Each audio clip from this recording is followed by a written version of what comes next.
Clément, pour le groupe UDI. Madame la Présidente, Monsieur le Vice-président, mes chers collègues, nous sommes aujourd'hui face à un non-choix puisque nous devons tout simplement essayer de limiter les dégâts causés par l'une des lois les plus inadaptées aux réalités locales qui a été votée dans notre pays, la loi ALUR. La situation de l'Aupiévois en est aujourd'hui un exemple frappant, un exemple de ses effets pervers.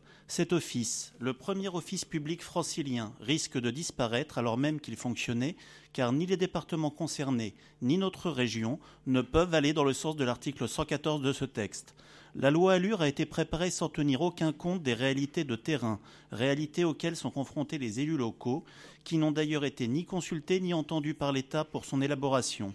Ainsi, au cas précis, l'application de ce texte reviendrait à créer des dépenses difficilement supportables pour notre région, alors même que les départements qui ont été consultés par l'exécutif régional ne souhaitent pas le rattachement à la région de l'Aupiévois.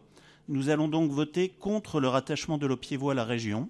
Nous allons ainsi délibérer aujourd'hui pour limiter les dommages causés par une loi qui n'aura servi qu'à sinistrer un pan entier de l'économie et risquerait, si nous allions dans son sens et rattachions l'Aupiévois à la région, de mettre à mal les finances régionales. Enfin, de manière plus anecdotique, il est savoureux de songer que c'est le détricotage de cette loi ALUR, ce texte nocif par l'actuel Premier ministre, qui a en grande partie causé le départ du gouvernement de Madame Duflot, et de constater qu'elle se trouve aujourd'hui remplacée par l'ancienne secrétaire nationale des Verts, devenue en l'espace d'un remaniement la nouvelle ministre du Logement.